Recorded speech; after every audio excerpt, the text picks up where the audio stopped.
Hello, hello, hello. Nya magsige na lang tayong luto-luto ani guys. Sana man ay murag na naman ko ani sa kusina kanunay. Nya kaning karon kuha na sad ni guys. Magluto ta og gulay kayo. Bidli man sige ra ta og tambok. Gulay na pod. May kusmikos na dayon ng ato ang garlic and onion dira guys. Alam niyo na yan. Gisa-gisa ginisang sitaw din ito ang buhaton ron guys. Kani nga sitaw diha pa ni sa pag pamalingki na mo kinahanglan ni siya nangaway na ni sa ref ba kay lutuo na daw siya. Akong gisagol diri ang isda ra pud nga salina mo nga pinirito kay kuan ba ya tipid tips ba pero pwede ra pud kung ganahan mo inyo isagol is pork slice ninyo ginagmay. Depende kung sa inyo ang gustong isagol. Basta ako ang gusto karon pinirito. So, yan na siya. Kung sa day Tagalog sa sitaw, ay sitaw.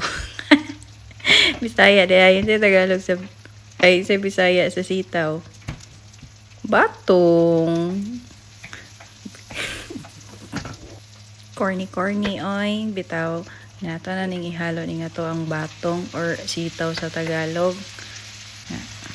Dili na nimo siya ipadugayon og kanang halo-halo diha guys serong dili mahumok. Siguro na nato siyang kuan pataw-tawra nagihapon na siya guys. Nya ikahuman na timplahan na nato da diretso. Ito ang timplahan na simple ra soy sauce maghapon. Soy sauce, gamay pepper.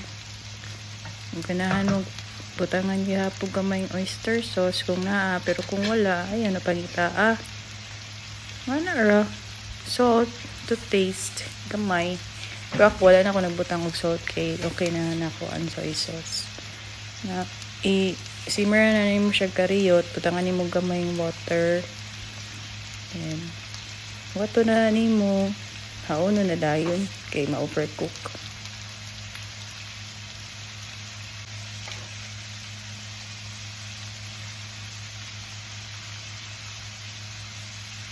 Ito, pepper to siya. Ako ang gibod-bod gamay. Then, magic day gamay. Ako rin ibutan ng magic gamay guys. Kay, what is? Muna ikuan, bida.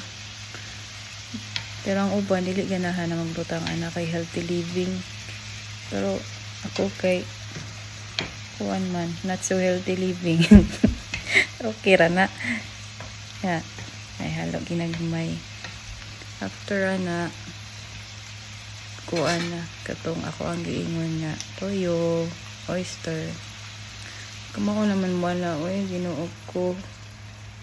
Elementary pa man ko ay diday pod. High school pa man ko kamao ni luto gulay-gulay. Mo ni ako ang isa sa mga favorite kaning batong magigisa. Nahan jud ko ani.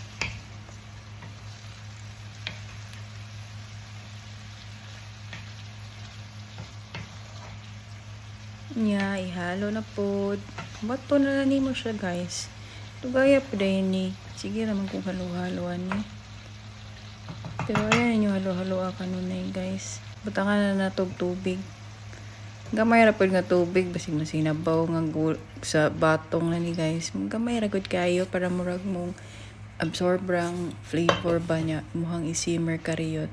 Nya kinakariyotan ra gyud mga less than 5 minutes so siguro na ako gipabukal. Basta kay kita ninyo nga mong bukal na gamay, i-open na ninyo, check nimo na nagkulo-kulo.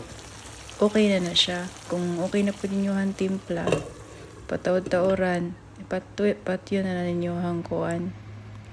Siga diha. Okay, para di na malata. Crispy gyapon brag kuan gyapon baka gumgum gyapon siya ini kaon. Tawa ko na check kung okay na siya.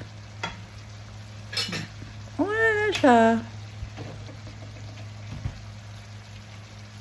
Unsa nakapulot ang lutuon ani sunod guys. Amo na akong giingon nga butangan nimo og oyster sauce kung naay oyster sauce available. Pampa-enhance ra sa lasa pero kung wala, pwede ra kaayo tong toyo oy. Mag-bites na magdaog na. So nakapulot ang lutuon na ni sunod guys. Mura naman ko anig na chef na Di na nakakumatrabaho, luto-luto na lang ta. Comment mo below kung sa inyo ang gusto nga kuan ato alutoon. Kaya mauna niya mo ang recipe. Kaya wala miya mga ona ta. Naghukad na mi. Bye mga onsa mi.